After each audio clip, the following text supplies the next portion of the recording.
Ya Nabi salam alaika, Ya Rasul salam alaika, Ya Habib salam alaika, salawatullah alaika.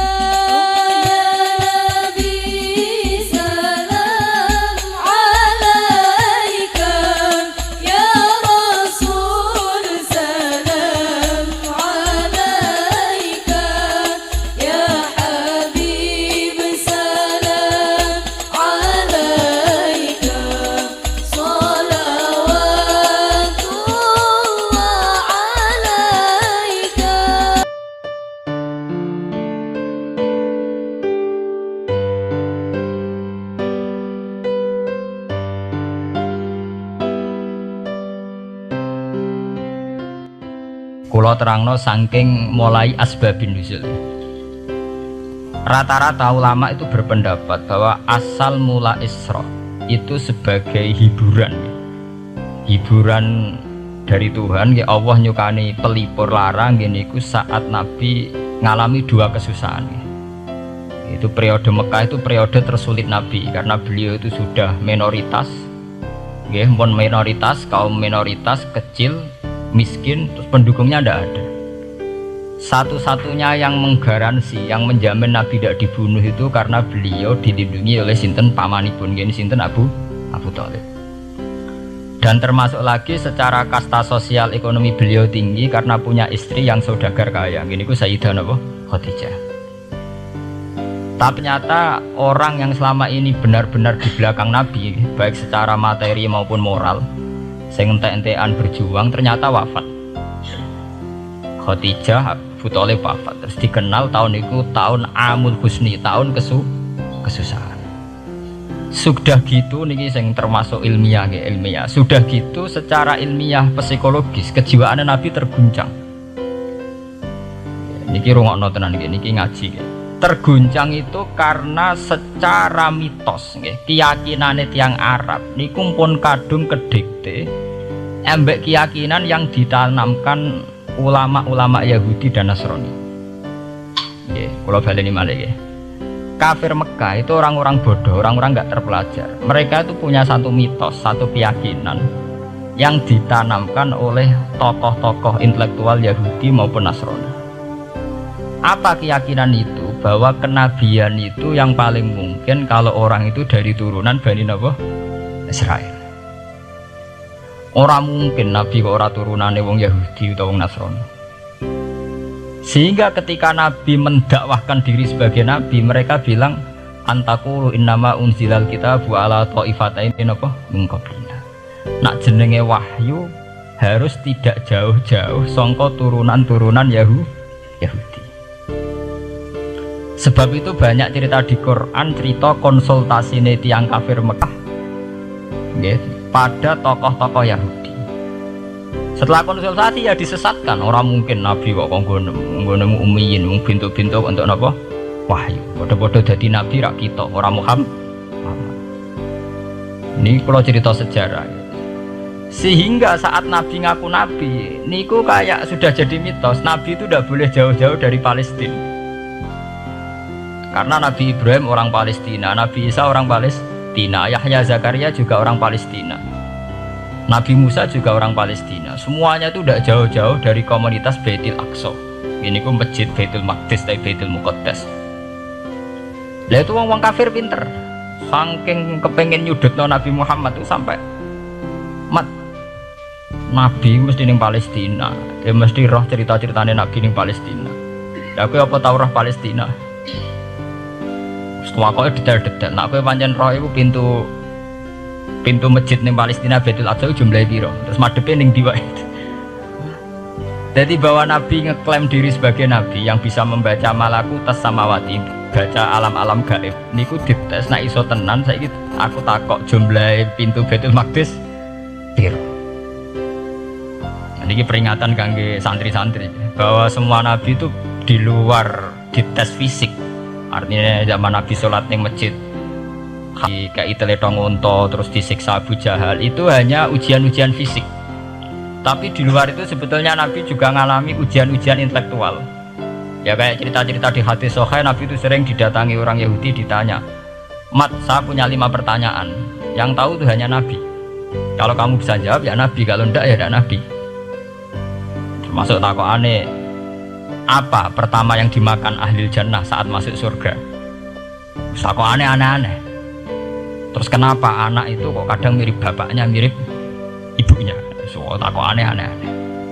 Dan itu berlanjut terus sampai Nabi di periode Madinah.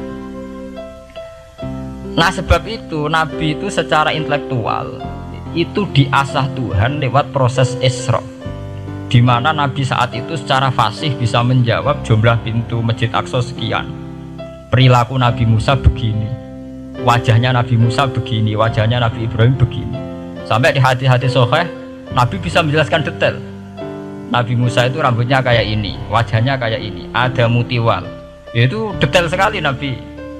Sebab itu di sini diterangkan oleh Imam Suyuti, peristiwa Isra adalah peristiwa di mana Nabi berjumpa para sinten Nabi. Itu asal usulnya kenapa? Karena sudah kayak menjadi mitos Nabi itu tidak boleh jauh-jauh dari tradisi Yahudi, tradisi Palestina. Paham ben sampean roh asal usulnya. Tapi kemudian asal usul itu sebetulnya hanya sementara, hanya permainan politik. Mau sampean ben roh sejarah, permainan politik, manipulasi politik. Sebetulnya Nabi itu ya tidak jauh-jauh dari beliau adalah keturunan Israel. Israel itu bukan menunjuk sebuah negara loh, sampean pun salah paham. Israel dalam bahasa Quran itu menunjuk auladi Yakub. Israel menjadi negara kan baru kemarin setelah diberi kemerdekaan Inggris, paham ya? Israel sebagai negara kan baru apa? Kemarin. Sehingga istilah Israel di Quran maupun di hadis adalah menunjuk auladi Yakub. So intinya di antara anak Nabi Yakub ono jenenge Yahuda. Yahuda di turunan-turunan itu Bani Yahuda niku diarani Bani napa? Israel. Ternyata setelah dirunut Nabi Muhammad itu ada beda jauh dengan keluarga Israel. Karena Nabi adalah turunannya Nabi sinten Ibrahim. Nabi Ibrahim niku gada putra kalih sing gada turunan gini ku Ishak kalian Ismail. Ismail kalian Nabi Ibrahim disalap teng Mekah. Gini ku sing disebut Quran inni askantu min dzurriyyati biwatin ghairi dzi sar'in inda baitikal muharram. Terus saking Nabi Ismail nurun-nurun ngantos Sayyid Adnan. Ya, mulane nak teng berjanji disebut wa adnanu bila raibin inda dzawil ulumin nasabiyah ila dzabihi Ismail nisbatuhu wa muntama. Secara teori ilmu nasab Sayyid Adnan jelas-jelas wa adnanu bila raibin inda dzawil ulumin nasabiyah ila dzabihi Ismail nisbatuhu wa muntama.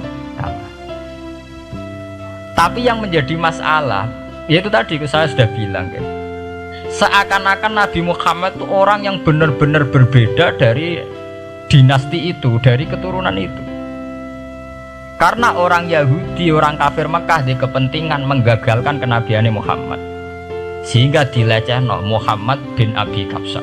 Oh Muhammad sing cilik di rumah tukang angan wedes itu. Jadi gue nak seneng kiai kan, inna akramakum indallahi atqakum. Cek ben Karlan, cek Karmin pokoknya takwa ya kiai. Ya, itu enak lagi gedeng kiai iku kan. Anake Karlan kok kakean tingkah. Lah dhisik wong Mekah ya ngoten niku. Jadi nak muni Muhammad bin Abdullah bin Abdul Muthalib cek terhormat. Mereka adalah orang-orang bangsawan di seputarku Quraisy. Nabi itu kastane Quraisy. Jadi kalau Muhammad bin Abdullah bin Abdul Muthalib cek ketok terhormat. Wong kafir pinter nang istilahna ora Muhammad bin Abdullah. Muhammad bin Abi Kabsah. Mergo cilike Nabi tau dirumat, cara kene ya Karlan ning penjara desa. Mulane Nabi tau angon wedhus, mergo tau de bapak angkat sing tukang napa? Wedhus. Lah wong Mekah pinter, dididik wong Yahudi. Kena istilahnya aja Muhammad bin Abdullah bin Abdul Muthalib. Iku cek kekerenan, terlalu napa? Keren. Jadi Muhammad bin Ibnu Abi Kabsah. Di wong nak seneng Pak Harto kan Soeharto jenderal besar. Nek sing gedhe wong kemusuk kan repot ya. Oh, terus nyebut desa asli ini asal. Enak seneng bupati ya jadi bupati. orang nomor satu di Bojonegoro, nak gedeng golek asal usule. Sing ngoten itu mun sunatullah mulai riyen sampai kiamat ya. Sunnatullah ini arti kelas napa? Mengkobel. Walan tajdali sunnatil lain napa? Tabdila. Ya akan begitu. Nah sehingga peristiwa Isra itu satu peristiwa rohani ya. Selain peristiwa rohani nanti akan diwajibkan sholat, juga ada peristiwa intelektual, ada pengajaran intelektual bahwa semua nabi itu harus punya tradisi yang sama, punya karakter yang sama. Jika nabi dalam proses Isra itu dipertemukan dengan Nabi Ibrahim, Nabi Musa, nabi-nabi yang lain. Dan diskusi di situ juga ada diskusi-diskusi. Paham ya?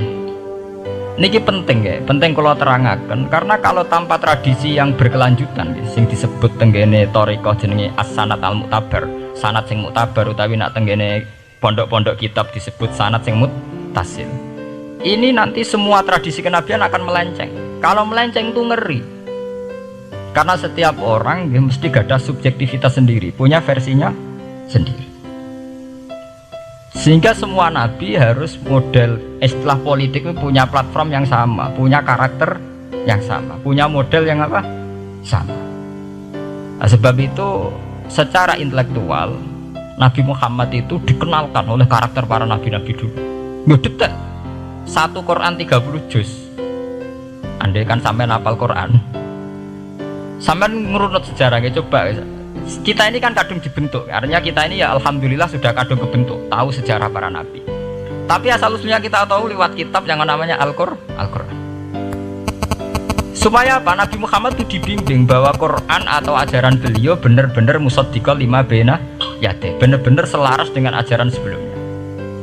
Mulai ajaran yang bersifat samawi sampai hal-hal yang basariyah, yang menyangkut tabi'ah apa? Basariyah. Kalau contohnya ngeten, misalnya begini. Nabi Muhammad disejarahkan Nabi Ibrahim, beliau punya problem. Problem itu berupa punya bapak atau paman yang tidak Islam. Bahkan nak ning ceritane kiai-kiai desa dari Nabi Ibrahim cilike kon adol patung. Terus didol meniki patung, ya ora manfaati ra mudarati, mbok tuku ya karepem ora napa? Karepem. Ono sanate mbok ora, pokoke cerita itu populer. Disejarahkan begitu. Sehingga Nabi Muhammad tahu, oh ternyata yang punya problem ngadepi keluarga itu tidak saya tok. Dulu Nabi Ibrahim juga punya problem ngadepi keluarga. Aku tak lumayan terima paman, Pak Lek, Pak De, Abu Jahal sinten? Nabi Ibrahim malah bapak. Udah gitu. Setelah itu juga diceritakan tentang Nabi Nuh, Nabi Lut, seorang nabi besar yang punya nasib sial, yaitu istrinya pengkhianat. Mereka jadi kiai di bojo judes itu tidak masalah. Mulai dhisik terima kiai di bojo judes biasa. Ya itu tadi Nabi Nuh, Nabi Lut itu lebih ngeri ketimbang itu di bojo napa? Mboten kebenaran. Kita kan paling dicoba bojo judes kan ringan banget. Paling banter mecano piring gelas itu murah banget. Begitu terus. Nabi Musa aja begitu. Diceritakan Nabi Musa, beliau adalah seorang sosok Bani Israel yang temperamental. Ya basariah sekali. Saking temperamentalnya ketika tukaran ya jotos. Karena nak kiai temperamental kadang jotosan ya ono sanate ya Nabi Musa nak tukaran ra cocok napa? Jotos. Fawakazahu Musa faqadha alai.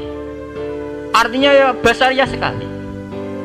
Cerita ABG ini kubire nggih wonten saat beliau melarikan diri lala ketemu cewek loro.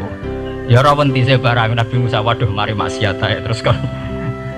Wadek aja mlaku ning ngarepku. Nah kena angin aku roh sikile mari nafsu. Aku nabi kok nafsu barang kan ra pantes. Nah ngono kayak mlaku guri. Ya basariah sekali itu sampai detail. Terus ketika itu terus disuaka politik oleh Nabi Syuaib. Sehingga menjadi tradisi bahwa semua nabi akan mengalami problem dengan kaumnya. Kemudian disuaka politik oleh komunitas yang berbeda, yaitu komunitas Syuaib itu di luar pemerintahan Fir'aun.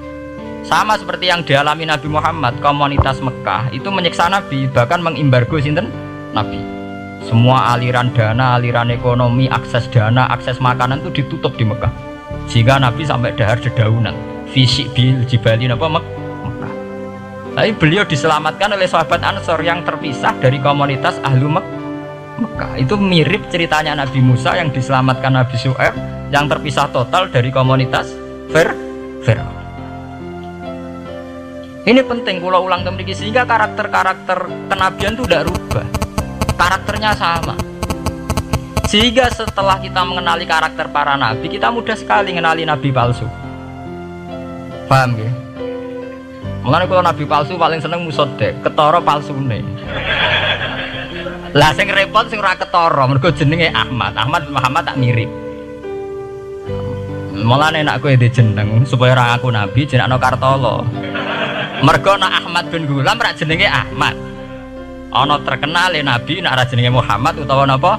Ahmad. Mulane Ahmad bin Gulam pas ngaku nabi pengaruhnya gede mergo mirip. Mulane kula wingi takoki mahasiswa Jogja. Gus, cara jenengan jeneng Jawa mbek Arab apa iki? Nak trene akeh nabi palsu apik Jawa lah Kartolo. Karena secara kriteria kenabian ndak akan masuk. Nah, anak jenenge Kartolo atau Karmin itu ndak akan masuk kriteria wong sing bakal dadi nabi. Lah anak jenenge Ahmad tak mirip-mirip nabi. Oh, Ahmad Hulam bin Mirza wani ngaku nabi mergo jenenge Ahmad. Musoddaq ya mergo musoddikal lima bena ya teh. Lah anak Kartolo, Karmin, Karlan agak ono. Mulane saiki sing jenenge Jawa kudu syukur. Akan terbebas dari mengaku napa? Nabi. Lo syukur kan gak akan salah. Di barokah sampean jeneng Jawa orang-orang ngaku napa? Nabi. Selamat. Kudu syukur. Paham ya? Ndak apa-apa, itu harus dinikmati. Itu tadi ya, karena Nabi itu punya karakter yang sama, punya tradisi yang sama, yang mirip-mirip. Itu kenapa Quran berkali-kali menceritakan sisi-sisi kenabian Nabi di luar Nabi Muhammad. Karena biar karakter Nabi Muhammad terbentuk, ya, terbentuk dengan karakter Nabi sebelumnya, tidak melenceng. Kemudian tuh ditiru oleh ulama kita. Kita punya guru, guru punya guru lagi, punya tradisi yang sama. Nak mulang kudu istiqomah, santri loro lah kudu diulang. Nah, sedati kiai aja mau pati ijo nak roh dhuwit. Wis pokoke dilatih. Nah, tapi dari kiai saiki orang mripat ijo, mripat abang. Go dhuwit saiki abang. Dhisik dhuwit paling gede rak 50.000 iku rak ijo. Lah saiki 100.000 abang. Dadi saiki nak nasihati nak roh dhuwit aja mripate abang. Mergo ijo wis gak akeh saiki. Paham napa? Kena akal-akalan ngoten njen repot. Tugare kula di santri dablek, nek di bojo aja moro tangan. Kula mboten moro tangan, kula saduk, gak moro sikil. Kena anekdot ngono rusak.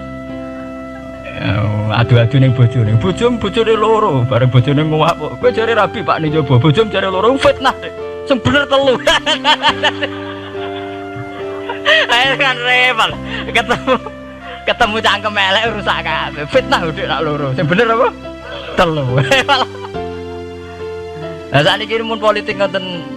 Enggak, saya sebagai pejabat tidak pernah mengkorupsi 1 sen pun uang rakyat. Wong edan tapi korupsi ya sak sen.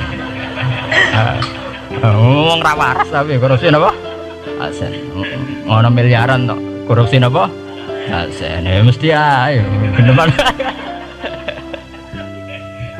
Ayo, jadi zaman akhir itu kayak zaman dhisik, kayak Abu Nawas kabeh. Jadi apa-apa niku mun mboten karu-karuan. Mon ya. Wah itu permainan kata begitu niki kula penting kula terangkan ya. Saya sebagai ahlul Quran, orang yang banyak baca Quran ya. Itu kita akan tahu betul betapa parahnya ya, atau akibat negatifnya dari permainan kata itu. Dan itu dilegalkan Quran, disahkan Quran dalam beberapa ayat.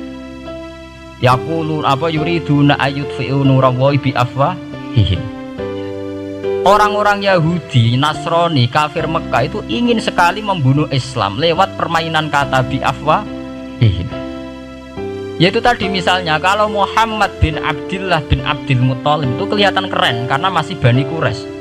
Tapi kalau diistilahkan Muhammad bin Abi Kabsyah, wah Muhammad sing anake Karlan iku ora ummiyin. Balik dadi wong alim terus diistilahno bapakmu sing cilike iku angon wedhus. Ya terus repot terus ajur kah? Kabeh. Itu biafahim. Efektivitas biafahim itu sampai tenggene Tarikh Suyuti wonten keterangan wa min dzalika irtadda jam'un minas sahabah. Dari permainan kata yang ditanamkan orang Yahudi itu sampai banyak sahabat yang murtad. Istilahnya itu jam'un minas sahabat. Meskipun setelah murtad itu ya divonis tidak sahabat. Misalnya menyangkut nasa mansuh. Orang Yahudi pinter, du'afaul muslimin, orang-orang muslim yang imannya masih lemah. Delok le nabimu, wong kok pelin-pelane ngono. Dhisik Ka'bah madhep Baitul Maqdis. Iku wis bener iku, mergo kiblate Nabi Musa. Nabi-nabi dhisik kiblate Baitul Maqdis. Nah, saiki gara-gara dekne kangen keluargane manjen dekne cak Mekah, saiki kangen Mekah. Terus kon manggon omahe buyut-buyute. Dan saiki kiblat dihadepno omahe buyut-buyute. Kangen-kangene dhewe tunggu urusan kiblat. Jadi pas Nabi itu masih di Medina. 16 bulan Nabi sholatnya madhep Baitul Maqdis. Suatu saat tok wahyu falan walliyannaka kiblatan tarduha. Fawalli wajhaka syatral masjidil haram. Sakniki kan madhep teng Mekah. Sajane ki normal saja. Artinya normal ya normal. Tapi orang Yahudi memanipulasi bahwa itu fakta, bahwa Muhammad itu memimpin agama dengan cara tradisinya sendiri. Mergo dekne kangen keluargane ra iso muleh. Terus sholat madhep daerahe dhewe. Nggo pelipur lar. Ya jare sahabat sing du'afal muslimin diangen-angen ya iya. Dan ini kula peringatan tentang santri-santri ya. Sebab itu kalau sampai jadi kiai itu santri harus punya wawasan intelektual yang luas. Semenjak itu Quran mewahyukan secara nalar sejarah. Ya ini sing disebut ayat inna awwala baiti wudi'a lin-nasi lalladzi bi Bakkata mubaraka wa hudal lil alamin fihi ayatum bayyinatum maqamun Ibrahim. Akhirnya Nabi Muhammad nantang ning tokoh-tokoh Yahudi. Apa salahnya saya punya dua kiblat? Baitul Maqdis adalah kiblatul anbiya karena dulu Nabi Musa di situ, Nabi Isa di situ. Sekarang saya menghadap ke kiblat yang lain karena itu kiblatul Ibrahim dan dia lebih senior. Lebih apa? Senior. Sebelum ada Baitul Maqdis sudah ada Mekah. Mekah lebih senior, lebih tua. Terus disebut fihi ayatum bayyinatum maqamun Ibrahim. Nabi Musa, Isa adalah periode setelah Ibrahim. Sebab itu akhirnya semenjak perdebatan itu orang Islam bangga. Makanya sampean kalau ngaji hadis-hadis sahabat itu bangga. Ana mimman sholla ilal kiblaten, ya. Ana mimman sholla ilal kiblaten. Aku termasuk sahabat yang menangi dua kiblat. Mergo zaman madhep Baitul Maqdis ya kiblatul anbiya, madhep Mekah ya kiblatul anbiya. Artinya apa? Perdebatan ini dimenangkan oleh Nabi Muhammad bukan karena mitos atau kultus atau taklid buta, tapi memang secara sejarah kiblat tertua adalah Mekah. Ini disebut inna awala baiti wudi'a lin-nasi lalladzina bi Bakkata mubaraka wa hudalil alamin fihi ayatum bayyinatum maqamun Ibrahim. Artinya Quran tidak pakai teori mitos. Pokoknya Nabi ini saiki aku ya terserah aku, itu tidak begitu. Paham ya? Tapi diterangkan secara kesejarahan bahwa asal usul Mekah jadi kiblat itu rasional sekali. Bukan karena Nabi orang Mekah, mboten. Memang dulu-dulunya Nabi Ibrahim berkiblat di situ. Jika Quran jawab inna awwala baiti wudi'a lin-nasi lalladzi bi Bakkata mubaraka wa hudal lil alamin. Terus kula bolak-balik masalah Isra. Niku masalah-masalah yang selain pelipur lara itu ada petualangan intelektual, petualangan ilmiah, di mana Nabi Muhammad diperkenalkan oleh Allah, ya, diperkenalkan watak para nabi, pilihan hidup para nabi, bahkan tradisi-tradisi para nabi. Sehingga mangke teng hadis sahih wonten keterangan saat Nabi nyancang atau menambatkan khimar atau buruk itu ya di batu yang dulu dipakai para nabi untuk nyancang nopo khimar. Jadi tradisi itu dimulai dari barang-barang sepele. Carane nyancang buruk we nabi mirip sama dengan nabi-nabi yang apa dulu. Terus memulainya Mi'raj juga sama dengan nabi-nabi dulu. Wah niku sing secara ilmiah tarikhiyah. Saat ini sing menyangkut akidah firqah fil Islam. Nah, ini kalau terang. Menurut ahli sunnah, orang yang mengingkari Isra itu kafir. Ya kafir karena dzikra fil Quran. Ya. Isra itu dzikra fil Quran. Makanya tadi saya jarang sekali pakai bahasa Mi'raj. Tapi nak teng Indonesia kadung menang merjep peristiwa Isra dan apa Mi'raj. Soalnya bahasa kadung salah, kadung menangan ya menangan. Kadung istilah Isra dan apa.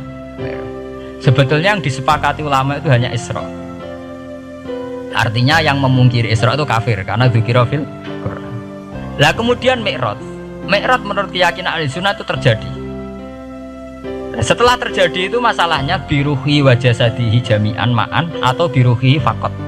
Nah, kemudian menjadi firqah-firqah yang macam-macam. Ada yang meyakini biruhi wa jasadi, ada yang meyakini biruhi napa fakot. Sampeyan kalau ngaji Al-Kawakibul Lama'ah karangannya Mbah Fadl atau kitab-kitab panduan ahli sunnah yang disahkan oleh NU.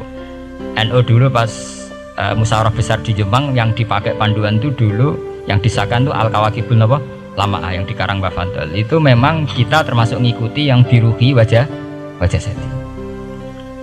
Tapi sebetulnya dalam kelompok yang biruhi fakot itu ada orang keren di dalam dunia ilmiah. Ini termasuk Aisyah meyakini biruhi fakot. Oke, tapi itu sudah masalah-masalah kemudian berkembang menjadi di luar masalah firqah terus menjadi masalah said, masalah pengetahuan. Kalau masalah pengetahuan tentu kita ini terus masalah kan, artinya masalah itu kalau iman diukur dengan akal ya kadang tidak sambung. Wah itu mokal, orang dengan kecepatan sekian pasti hancur. Dan agama ukur akal terus ya repot. Wong dipendem sudah dibualung ya dibualung, dibakas tangi barang. Jadi sing disoal ora mek rotok kabeh napa disoal. Manjen masalah manusia itu masalah-masalah sing ya begitu. Oke. Mpun niku mboten penting. Nah, itu terus kemudian menjadi firqah. Terus kemudian ada hadis-hadis yang menerangkan proses Nabi dialek dengan para nabi. Kayak ketemu Nabi Musa, Nabi Ibrahim, terus Nabi Idris, Nabi Isa, Nabi Musa. Itu terus diterangkan di hadis-hadis sahih. Dan ini kalau balik tentang keterangan wau, sebetulnya pertemuan-pertemuan ini itu dimaksudkan Nabi biar punya tradisi yang sama dengan nabi-nabi sebelum. Karena ini penting ya. Sama esro rasane dadi kiai. Niku kroso banget. Misalnya kita akan dididik ala pesantren misalnya. Kita punya kiai-kiai yang punya tradisi. Misalnya nak rawong nakal, wong minum, astagfirullahaladzim, wong kok ngono kan gitu. Ya hanya begitu. Sehingga wis kaya identik angger kiai NU atau amalia NU iku rawani naboki wong sing nyabu. Ya rawani nyaduki wong sing lagi minum. Kemudian itu dianggap satu kekurangan atau apa, walhasil kemudian lahir kayak FPI, orang yang tidak menerima metode itu. Tapi sudah kayak ada janjian tuh begitu, kiai paling anti kemungkaran lah itu. Bisa kiai paling kerengo sapa yang terkenal kerengo. Mereka tidak punya catatan repot bahwa mereka pernah jotosi wong minum. Masih sing sering jotosi santri lah itu tetap rata wono terkenal jotosi napa? Wong sing mabuk, wong sing minum. Itu sudah kayak tradisi. Dulu zaman Basim Asari Jombang terkenal ijo be abang, yang wabang ya abangan tenan. Sing ijo. Tapi tidak ada catatan sejarah kiai jotosan be pemabuk. Ya memang kayak kita sudah punya tradisi nak roh kemungkaran itu menang kalah itu lewat proses bil hikmati wal mauidhatil hasan. Kita ini kayak punya tradisi nak roh kemungkaran milih model Nabi wa mahdi qaumi fa innahum la ya'lam. Itu ya kayak ada janjian begitu. Meskipun kita sebagai orang alim ya tahu nahi mungkar itu wajib. Nahi mungkar itu begini-begini, tapi ya praktek kita tidak pernah begitu. Kalau di Timur Tengah kebalikan. Mana ada terima karuan wong nakal. Podo soleh beda aliran halal dibunuh. Sehingga wong Sunni yang ngalalo darah wong Syiah nggih ngalalo darah napa? Wong Sunni. Ya sudah kayak tradisi. Sampai nak maca kitab fikih khas Arab. Mau biasa muni wong ngene iku muhaddarun damu.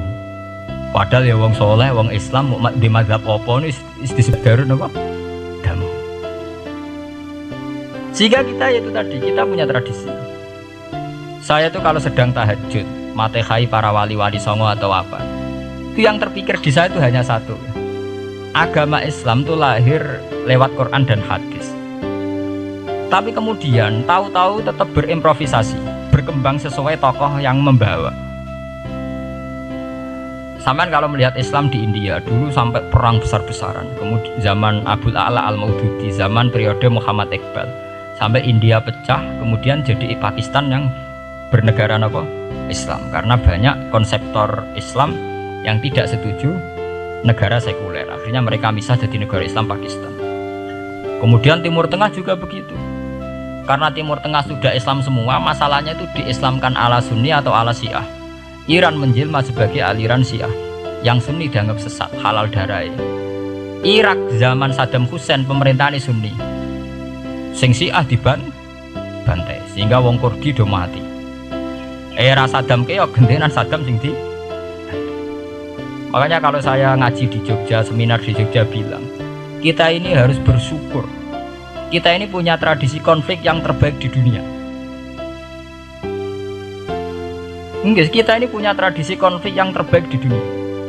Sampai nak Isra Ikhwanil Muslimin teng Mesir, Badan Intelijen Nasional atau Badan Stabilitas Nasional, Bakor Setanas itu harus terima kasih sama tradisi tokoh-tokoh Islam di Indonesia. Lepas dari kita setuju tidak setuju itu terserah, tapi kita punya tradisi konflik yang paling baik di dunia. Kurang bencinya Gus Dur sama FPI atau FPI sama Gus Dur, paling mereka ya adu statement di depan wartawan. Itu bagus sekali. Cara neng Arab wis tembak-tembakan. Kita punya sejarah. Secara pesantren saya itu punya sejarah panjang. Zaman Mbah Imam beda dengan Mbah Zubair, zaman Kiai Memun beda dengan Kiai yang lain. Paling adu statement saat ada tamu itu paling bagus. Kita punya tradisi konflik paling bagus di dunia. Kayak apa mangkelnya orang NU saat Gus Dur diimpis, dipecat. Tapi habis itu ya sering seminar ketemu Amin Rais. Ya mereka adu polemik, ini tidak konstitusional, ini apa. Gus Dur nggak jurus dekret, sing sitok nggak jurus sidang istimewa. Nah, kurang serem sidang istimewa dilawan sidang luar biasa. Pokoknya agak istilah sing serem-serem. Tapi tidak saling bunuh loh, sampean harus syukur loh. Selama ini orang awam sering bilang, loh kiai kok tukaran. Sampean bandingkan di Timur Tengah, jenenge tukaran mesti tahdiruddak. Para polisi, para badan intelijen, para yang menjaga stabilitas negara ini harus terima kasih sama tradisi tokoh-tokoh Indonesia. Yang namanya di Mesir, di Irak, di mana-mana jenenge tukaran mesti melibatkan pertumpahan darah. Saat Arab Saudi jadi Wahabi itu besar-besaran pembunuhan apa pengusiran orang-orang Sunni. Tapi di Indonesia enggak, si anarkis. Paling itu tadi adu polemik. MLB dilawan MLB itu masih keren sekali, tidak apa-apa. Itu lebih baik ketimbang adu jotos atau adu hizab lah. Itu masih bagus. Nenda ini sampean biar paham, biar syukur jadi bangsa Indonesia. Kita punya tradisi konflik yang baik. Sama nak setelah peristiwa teng Irak, ya, teng Sudan, teng Khartoum, teng Darfur, itu kan orang Islam semua. Gara-gara beda madzhab saling bunuh. Di Mesir ya gitu, Ikhwanul Muslimin dengan pemerintah dan sebagainya. Hatta saya sebesar Sayyid Qutb, sing tokoh populer mohon gak budutnya boten jelas. Di Indonesia bagus sekali. Kita menangi zaman secara sejarah ya. Kita menangi bedanya dulu Ahmad Hasan dengan tokoh-tokoh NU. Kulo nu menangi secara sejarah sering baca. Terus zaman anyar-anyarane NU asas tunggal, bedanya Gus Dur dengan Kiai As'ad. Sak mangke bedane PKB dua versi. Mereka menyelesaikan secara beradab. Lewat pengadilan, kok pengadilan kalah lewat MA, ya beradab sekali. Kita harus bersyukur. Dibanding penyelesaian konflik kayak di Irak, kemudian ngundang Amerika, akhirnya sekarang kacau balau. Di Timor Leste yang latihan bikin rambut Hurtadi suduk, Indonesia paling banter ngobong fotonya SBC. Ya masih terhormat lah, masih artinya masih beretika. Kita harus syukur punya bangsa yang beradab. Wong ras tujuan antar kiai ya rasan-rasanan. Kiai kok ngono, sing tok kiai kok ngono. Engko sing kiai tengah-tengah ayo ono sing ngono, ono sing ngene dadi. Sing ra melok-melok biasanya terus milih amane, ya ono sing ngono, ono sing ngene. Jadi artinya kita yang baik. Saya itu berkali-kali ngaji. Sampean kalau sering baca Quran dan menghayati, artinya orang maca Quran pelang-pelang ora karepe menghayati. Saya itu sekarang sesadar-sadarnya, saya masih belajar. Ini jamaah sini harus tahu. Saya hingga detik ini masih belajar. Entah itu lewat belajar baca Jalalain atau belajar merenung maupun belajar lewat yang lain. Quran itu dulu ya sering nyebut begitu itu saya tidak paham. Sekarang itu saya paham, tambah paham. Misalnya di juz 4 ada istilah ikhwanan. Orang mukmin disuruh ingat peristiwa-peristiwa yang dulu saling kuntum a'daan fa'allafa baina qulubikum fa'asbahtum bi nikmatihi napa ikhwanan. Dulu kamu bermusuh-musuhan, yaitu antara kelompok Aus dan Khazraj. Gara-gara barokatul Islam sekarang kamu menjadi ikhwanan. menjadi bersaudara. Sampean kalau melihat TV merunut konflik di Irak, sering ada bom bunuh diri, itu kan ada asal usulnya. Memang sekarang orang menimpakan kesalahan itu pada pasukan multinasional yang dipimpin Amerika dan Inggris. Tapi sebetulnya ada usul-usulnya. Sampai Amerika bisa masuk karena orang Irak tidak ikhwanan. Tidak apa? Yaitu ada Syiah, ada Sunni, mereka saling menikam, saling bunuh. Sehingga karena tidak ada ikhwanan ini pihak ketiga masuk, yaitu tentara multinasional. Makanya saat di Jogja ditanya, cara jenengan sebuti menyangkut Ahmadiyah, menyangkut konflik di Jakarta, saya bilang sekarang setiap orang bikin from apa forum, ya itu baik kalau niatnya baik.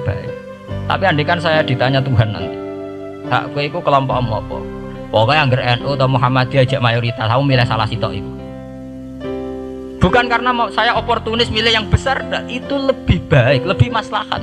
Karena kalau setiap orang merasa benar bikin kelompok sendiri akan menjadi kelompok banyak. Dan saat menjadi kelompok banyak, tentu konflik itu lebih tidak terpola. Tidak apa? Terpola. Umpama Hasim tukaran mbek Din Samsudin itu terpola. Tapi nek angger wong ngrasa duwe ketua dhewe tidak terpola. Bagaimanapun ikhwanan itu harus disyukuri. Nggih, dalam kondisi berteman. Sebab itu Nabi sering ngendikan ilzamu jamaahirul muslimin wa man sadda fin. Mbok kamu itu ikut kelompok mayoritas saja.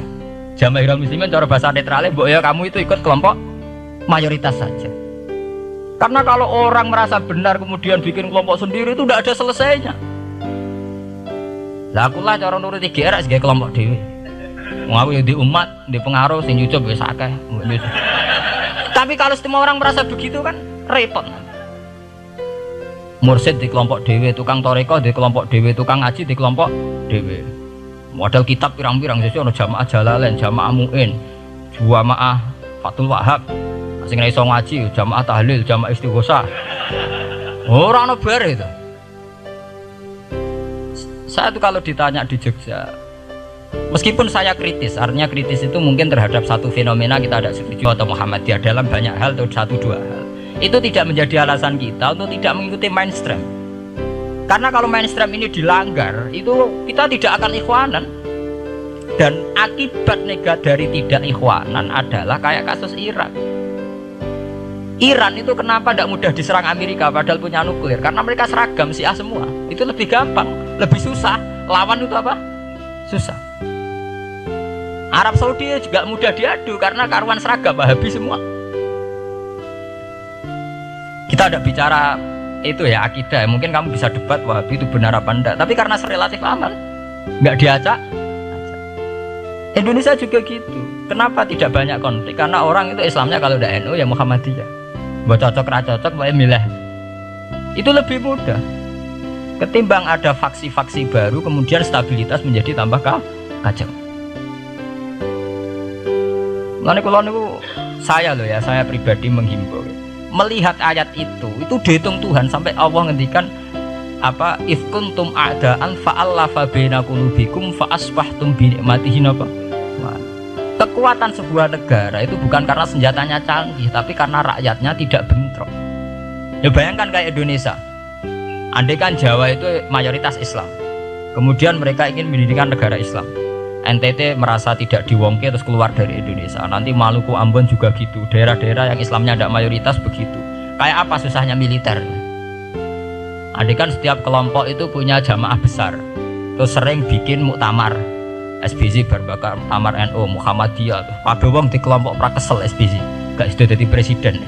Moga setiap forum umat Islam gawe napa? Kok gawe muktamar? Iku muktamar ora ono tandingane.